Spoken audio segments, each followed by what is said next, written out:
Good evening and welcome to Tucker Carlson Tonight. Just a week to go from tonight until the midterms, and Election Day is finally becoming a referendum on something that really matters: immigration. Who gets to live here? What does citizenship mean? What kind of country do we want? These are not small incidental questions. What you're watching is not an argument about Russian Facebook ads or Stormy Daniels or her creepy lawyer or some other diversion designed to prevent you from thinking clearly. These are core debates. These are the arguments that every functioning democracy must have, and yet ours rarely does. Consider the question of birthright citizenship. Under current interpretations of American law, anyone born on our soil automatically becomes a U.S. citizen. Context is irrelevant. It doesn't matter if your parents were tourists or illegal aliens or foreign saboteurs, if their plane was forced down to refuel and you emerged. It doesn't matter. If you were born on our property, you are a citizen. Well, in a recent interview with Axios, President Trump suggested this is not a great deal for America. He pledged to change it with an executive order. As of tonight, it seems likely that order would abolish so-called birth tourism. That's where people travel to the United States solely for the purpose of having kids and winning citizenship, along with the many benefits that follow from that. We'll know more about it soon, and of course we'll tell you when we do know. But nobody else in Washington is waiting for details. They hate it already. The very same people who have spent decades trying to gut the Bill of Rights are now lecturing the rest of us that the idea is, brace yourself, unconstitutional.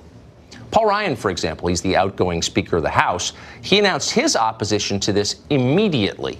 The very idea, he said, is ridiculous. Listen. Well, you obviously cannot do that. You cannot end birthright citizenship with an executive order. Well, obviously. Note the phrasing. Obviously. That's what people say when they don't feel like making a rational case for their positions, usually because they can't. Is it really, quote, obvious that the Constitution requires us to give citizenship to the children of illegal aliens? Paul Ryan has no idea. He just doesn't want to have a conversation about it. He wants you to be quiet.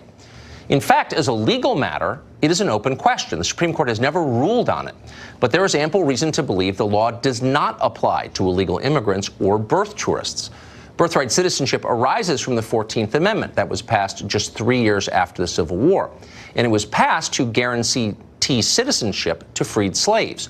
The senator who wrote the citizenship clause in the 14th Amendment, Jacob Howard of Michigan, explained the point of it on the Senate floor at the time. Quote, "The amendment will not, of course, include persons born in the United States who are foreigners, aliens who belong to the families of ambassadors or foreign ministers." End quote. Again, the amendment was designed to ensure that newly freed slaves would be treated as the American citizens they were. The point was to enfranchise African Americans. The point was not to enable the rest of the world to scam our system, to abuse our generosity. Trump's proposal would get us closer to the purpose of the 14th Amendment. And for that, he is being denounced naturally as a racist. Listen to some of the dumb people on TV. What used to be 5 years ago, 10 years ago, dog whistles to appeal to the fears of white voters now are just stated openly. The principal debate in Europe and the United States, the real fault line that gets people going is this issue of openness. How open are we to people? How open are we to trade? And it's this issue of national identity versus internationalism, globalism, if you will. So what Donald Trump is doing is he is mining that fault line. He is working it, whether it's birthright citizenship, whether it's sending troops to a border that's not under siege. We're no longer arguing serious issues about how to regulate our economies. We're no longer arguing serious issues, say, about how to fight the Cold War. We are arguing questions about national identity, and it's not that far to get from that to issues of racism. So let's get this straight. Defining citizenship is not, quote, a serious issue? Only in New York and Washington, where serious is where to find good burrata or how to get to the Hamptons in under 3 hours on a Friday night. These people are total buffoons. In fact, there is no more serious debate than the debate over citizenship, and it's long overdue. Globally, birthright citizenship is the rare exception. It is not the rule. Canada and the U.S. are the only developed countries that have birthright citizenship. Not a single European country allows it. Out of the 54 countries in Africa, only 2 offer birthright citizenship. Are the other 52 racist? How about Harry Reid? Is he a racist too? Watch the former Democratic Senate Majority Leader explain his views on birthright citizenship. If making it easy to be an illegal alien isn't enough, how about offering a reward for being an illegal immigrant? No sane country would do that, right? Guess again. If you break our laws by entering this country without permission and give birth to a child, we reward that child with U.S. citizenship and guarantee of full access to all public and social services this society provides. And that's a lot of services. Is it any wonder that 2/3 of the babies born at taxpayer expense at county-run hospitals in Los Angeles are born to illegal alien mothers? Now, as a factual matter, that's tougher than anything Donald Trump has ever said. Keep in mind that just 4 years ago, that man, Harry Reid, was the top Democrat in the Senate. Try saying that today, he'd be called Bull Connor and shouted off the stage. But the questions he raised are still fair questions. Is unlimited birthright citizenship helping this country, or is it hurting this country? Under our current system, illegal immigrants who come to the U.S. and have children are eligible to receive tax credits, food stamps, other welfare benefits. Those are huge incentives. Not surprisingly, 1 in every 12 births in this country right now is to someone here illegally. And that total does not even include birth tourism. Every year, tens of thousands of foreign nationals come to this country on tourist visas solely to give birth to children. The Chinese are strongly overrepresented in this. One ad in China offers, quote, high-end U.S. birth tourism specialists, end quote. For just 20 grand, these experts navigate clients through the process of having a child in America. In return for that 20 grand, their kids gain the right to Social Security, Medicare, countless other federal programs. If they come back to the U.S. for college, they get in-state tuition, federally backed student loans, financial aid, all the benefits that ought to be going to actual Americans who are drowning in college debt. This is a scam. There is no other word for it. And by the way, don't blame the Chinese or the Russians or the Salvadorans or anybody else using the system. We're the ones offering it. Why wouldn't they take it? The blame lies with us. No other country would allow itself to be relentlessly exploited like this for decades. And no other leadership class would side with foreigners over its own people. And yet ours does every time. And that tells you everything. Michael Anton is a former senior national security official in the Trump administration, a lecturer at Hillsdale College, and probably the first person in this generation to raise the question of whether birthright citizenship is indeed constitutional. Thank you very much, Michael Anton. You wrote this piece that I think began this current conversation this past July. And people were stunned to find out that this was not a settled matter. Most people believe this is etched on the bottom of the Statue of Liberty, but it's not. Right. And I do want to give credit where credit's due to the people that I learned these arguments from.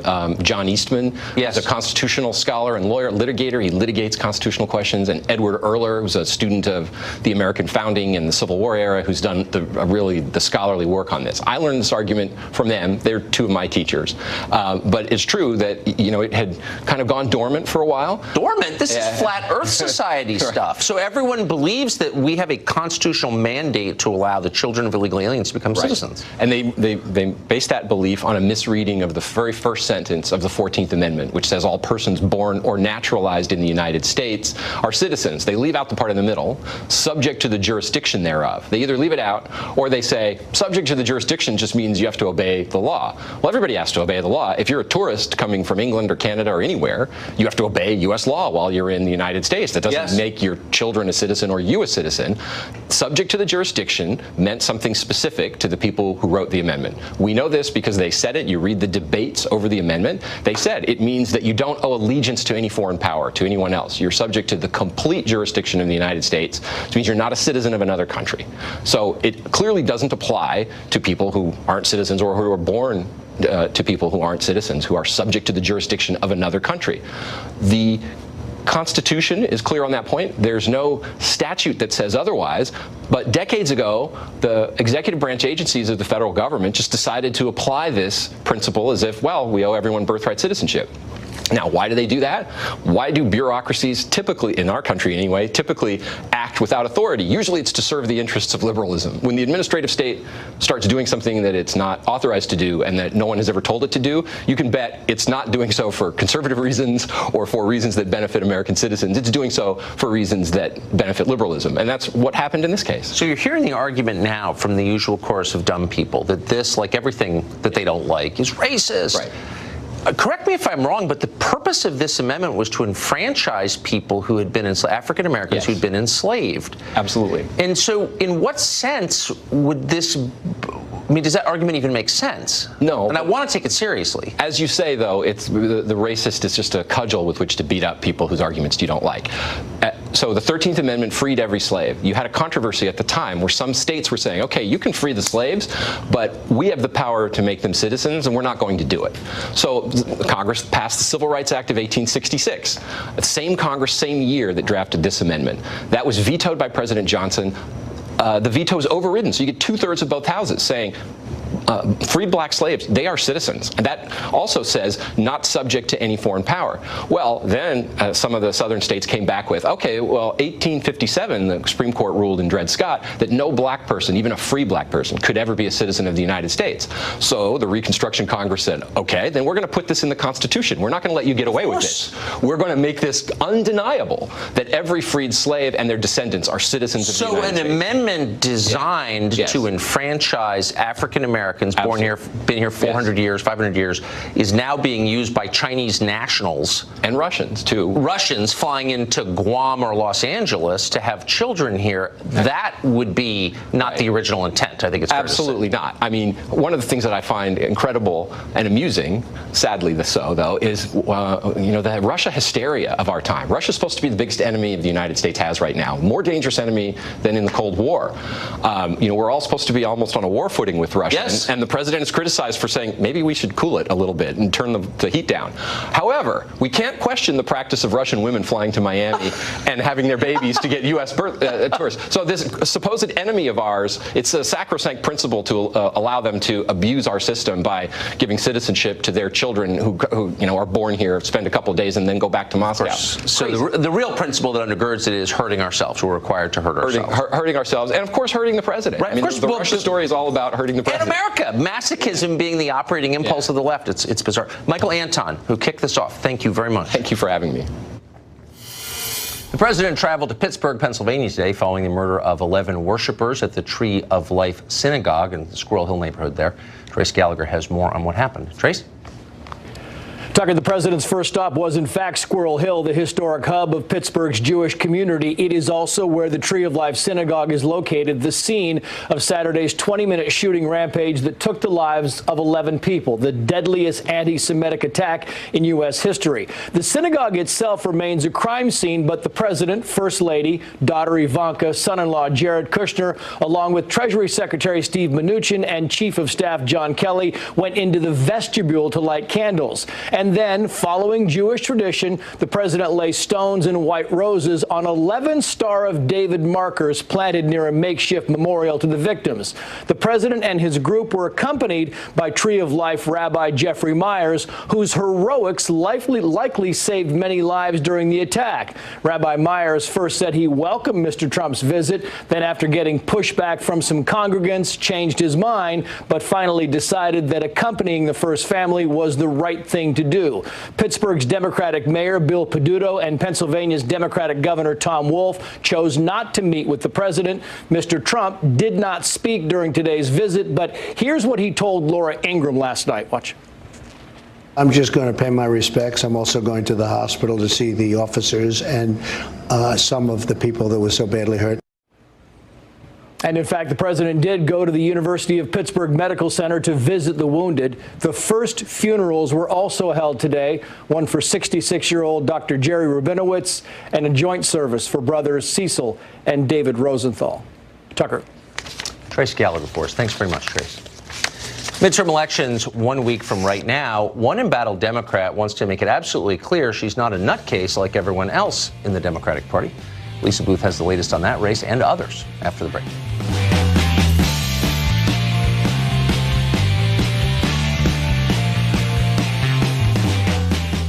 Well, a week from right now, we'll be sitting on this set, reading you election returns. Bunch of races coming down to the wire, and the landscape's still unclear just 7 days out. I want to take a close look at a couple of different races tonight to get a better sense of what's about to happen. In the state of Florida, the Democratic gubernatorial candidate, Andrew Gillum, he's the mayor of Tallahassee, the one who apparently was under FBI investigation, he's decided to boost his odds by feuding with the president. He tweeted this, quote, "I heard that Donald Trump ran home to Fox News to lie about me. But as my grandmother told me, never wrestle with a pig. You both get dirty, but the pig likes it. So ignore him and vote, Florida!" Exclamation point. Meanwhile, undercover journalist James O'Keefe has a new video in which a staffer for Kyrsten Sinema out in Arizona says that Sinema is hiding her liberalism to deceive voters. California's so nice out here. When I say ban guns in California, we're all like, yeah, ban them. You say ban guns out here, they'll actually shoot you. There's a lot of very conservative people in Arizona, and so she can't alienate the conservative or moderate conservative voters by being super she is pro-choice. She's very liberal. She's progressive. Right. But she doesn't, in this election, want to draw too much attention to being progressive because she's trying to be more.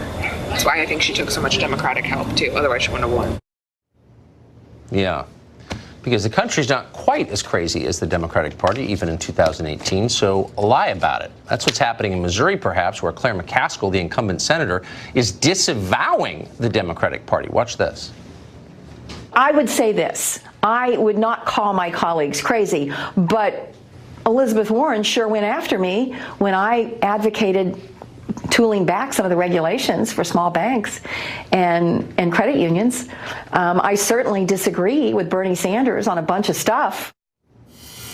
For the record, there is literally no difference between Elizabeth Warren and Claire McCaskill, but whatever. Independent Women's Voice senior fellow Lisa Booth has been on these campaigns for us for a while now and doing a great job. Thanks, Lisa, I sense a theme here. Let's start with the McCaskill clip that we just played, where some Democrats in some states are pretending to be much more moderate than their voting records suggest they really are. Well, absolutely. And Claire McCaskill has said that Elizabeth Warren is one of those crazy Democrats, yet she has voted with her 60% of the time, and she's voted with Senator Chuck Schumer 80% of the time, and she's only voted with President Trump 45% of the time. But guess what? She is trying to show that she is chummy with President Trump because he won the state of Missouri by 19 points. She told Bret Baier that she 100% supports President Trump's policies on the caravan and on his immigration response to that.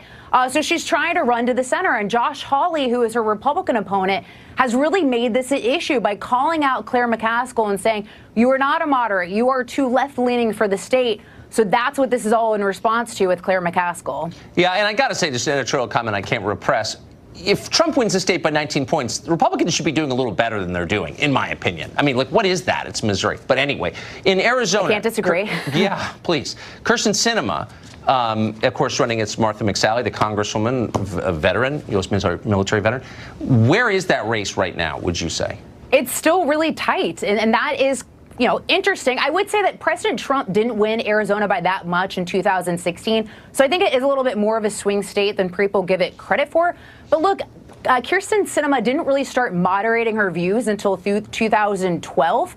And so now she's trying to, ever since then, she's been trying to present herself as more of a moderate. This is someone that in 2010 attended a Netroots conference, which is where she said Arizona is the meth lab of democracy. As you know, Netroots is this uber progressive organization and conference.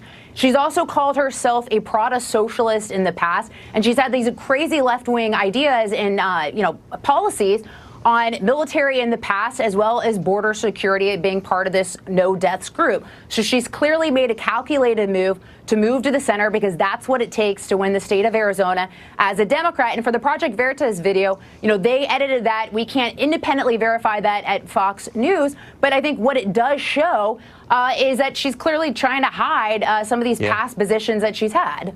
At least Beto O'Rourke, who I would eat broken glass before voting for, I'm not endorsing Beto O'Rourke, but at least he says, I'm kind of a far-out progressive. Be honest about it. Maybe you get points for that. Maybe Sinema should do the same. Lisa, great to see you tonight. Thank you. Thanks, Tucker. Well, a handful of black conservatives are advocating what they're calling Blexit. That would be an exodus of African Americans from the Democratic Party. Could that actually happen? We've got an update on it next. So Kanye West gave a long stream of consciousness talk in the White House recently and was roundly attacked for it. But if you listen carefully, there were some insightful points that he made and some important questions, including whether black Americans ought to be monolithically loyal to the Democratic Party. Why should they be? That's a question other people are asking as well. Star Parker is one of them. She's founder and president of the Center for Urban Renewal and Education. She just wrote a piece suggesting that as the Democrats have moved left on religion and social policy, even the rule of law itself, they could continue to alienate some conservative-minded black voters. Star Parker joins us tonight. Star Parker, thank you very much for coming on. You're welcome. So the most simple question first, why should African Americans who for generations have been very loyal to the Democratic Party rethink that loyalty? Well, they've been loyal to the Democratic Party because blacks have bought this idea of activist government. But something very exciting is happening now with Trump in office. The Trump administration is focusing on urban communities and initiatives. So we have two things happening right now that are very, very exciting. Number one, the African-American millennials, those that Kanye West are motivated, those that Candace Owens are motivated to say, wait a minute, what have Democrats done for us? First of all, the millennial does not buy this racism behind every rock narrative of the Democrat Party because their friends are diverse. They've grown up in a society post-civil rights era, so they don't know that world at all. But secondly, they're individualists. They like uniqueness. We can see that in the tattoos that they wear. And so this whole idea of collectivism and big government doesn't work for them as well. But what's also happened is you have that baby boom black. The baby boom black is more traditional in their worldview. So now the Democrat Party has become so extreme to the left, so progressive, that it's conflicting with that baby boom black's worldview and values, and they're concerned about their grandchildren and what they're learning in school. So we'll see how it all plays out. We're looking very closely, our group is looking very closely at Wisconsin, at Michigan, when we're talking about the Senate seats, when we're talking about the governor seats, we should all be looking at Georgia, we should look at Florida, and then even to some degree Maryland. So I'm very excited about the momentum. So if you're an African-American voter and your family's been in this country for 400 years, a long time in a lot of cases, and all of a sudden your party is telling you that the real concern is people who aren't even here legally, foreign nationals from other countries, do you ask yourself at some point, but what about me, the American citizen? Right. Does that turn off voters at a certain point? It's not only turning them off that this hijacking of the civil rights movement is taking place for legal minorities, but illegals are even more frustrating because now you're looking at an environment to where you have that low-wage worker competing for jobs in communities and against people who will not speak English. So now it's not only affecting the real low wage, it's affecting the middle class, because if you want to work in any type of public service, for the fire, for the police, for the teachers, anything, you have to be bilingual, and this is making a tremendous impact on African Americans to rethink who these new arrivals are and why they. I think it's a totally fair question. I never even thought about the bilingual question, but it's a real one. Oh, it's horrible. It's like you can't even, in California, for instance, you can take the driver's license test in 40 languages. But so why, I never hear Maxine Waters or any member of the CBC mention that. Why? Because they're very invested in progressivism. It's their job to make sure blacks do not get any of this information. The whole Congressional Black Caucus is similar to the overseer during slavery. They had to make sure that no slave gets any information of freedom, and that's been their role for the last 50 years. What's happening now with the internet is people are getting more information. In fact, even my organization, Urban Cure, we have our own news site, blackcommunitynews.com, so people are getting other sources of news, and they're finding out the truth. What President Trump has said lately about fake news is very real. So there are many instruments now competing against that, to the mainstream media, so that we can get other information, and blacks are hearing those messages. Star Parker, thank you for joining us. You're welcome. San Francisco, one of the most expensive cities in the world, could get more expensive very soon. The city may start taxing businesses hundreds of millions of dollars. They say it will fight homelessness. Will it work? We'll speak to a local politician about that after the break.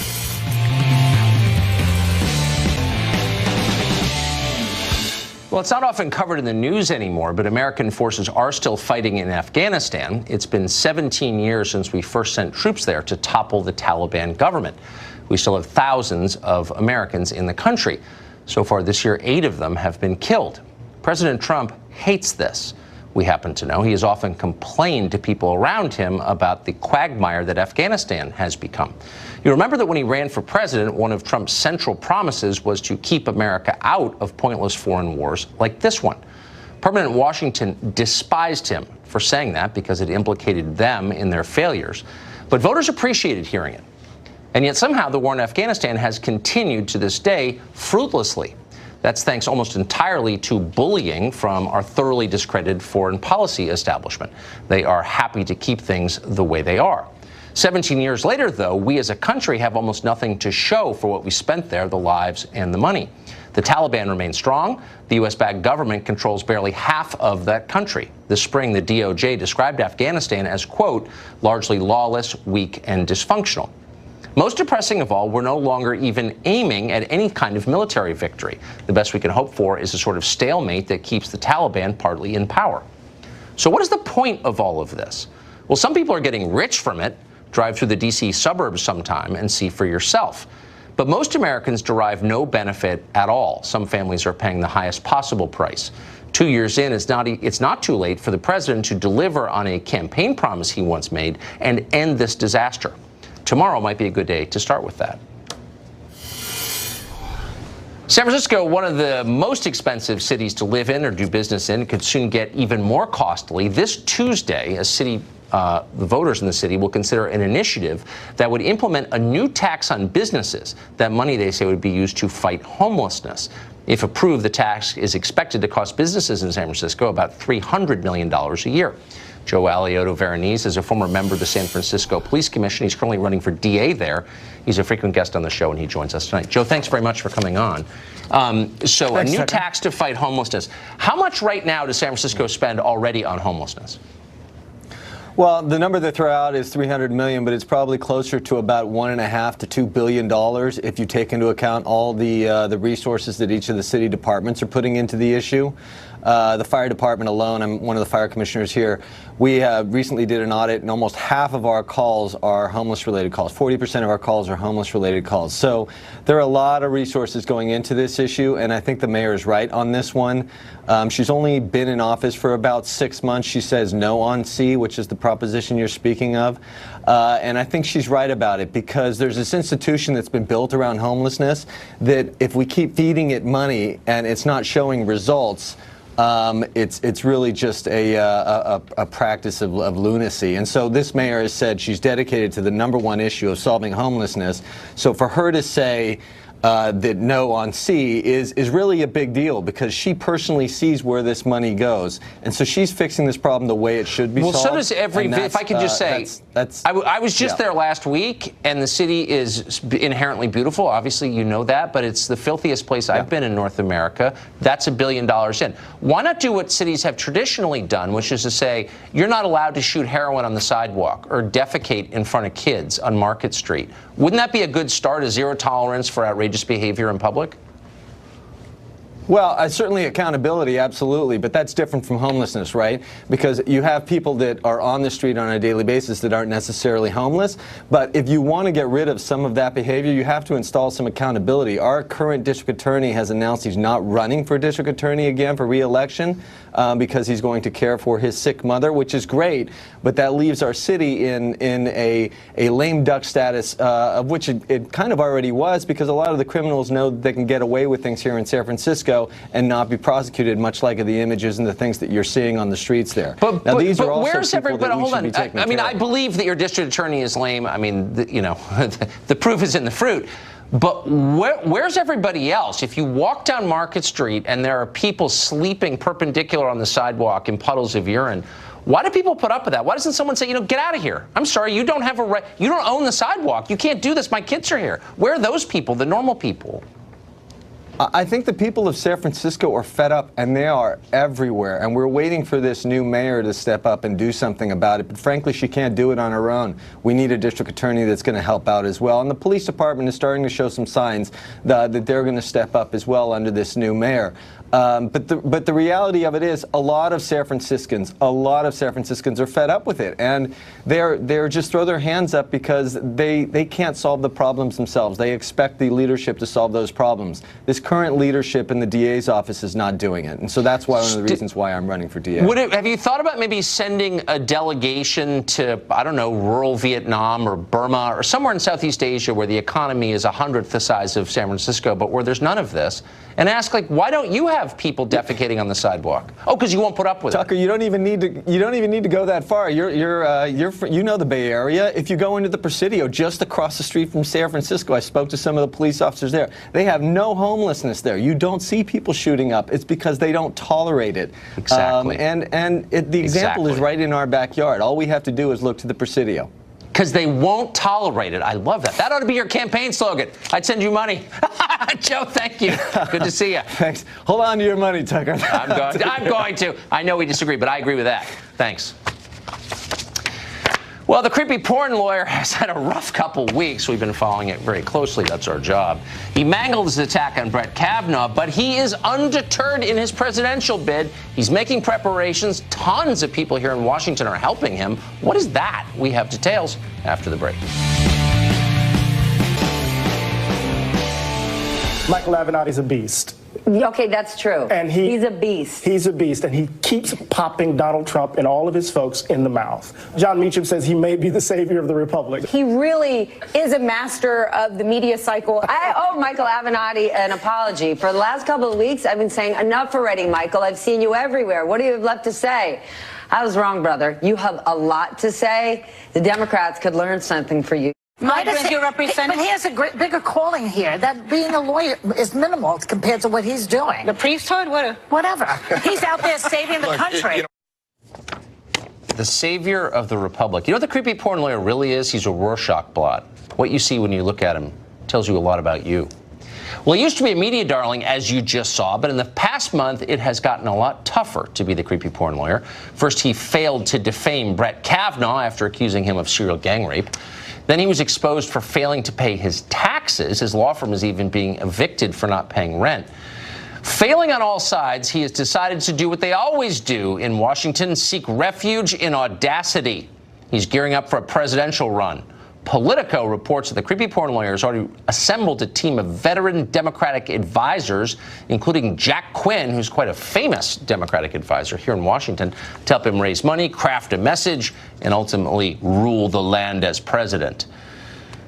Maybe the creepy porn president will do better than the creepy porn lawyer has done. Tammy Bruce is radio host, president of Independent Women's Voice. She joins us tonight. So, Tammy, I mean, the whole point of never using his name, which I don't even know, to be honest, at this point, is to send, obviously, the signal that we're not going to take this wholly seriously. And yet there are people in Washington, Jack Quinn, again, the famous Clinton friend and sort of an eminent guy in Washington, nice guy. Sure. Sure. He apparently is advising creepy porn lawyers. So why are all these Democrats taking a non-serious candidacy so seriously is the question. Well, they think there might be money. Look, for a lot of these people, this is their job, 24/7, right, 365, is that they work for candidates and people ginning up their profile to be serious people or more serious people. But clearly for the Democrats, the bar has become very, very low. It's so low, it's on the floor.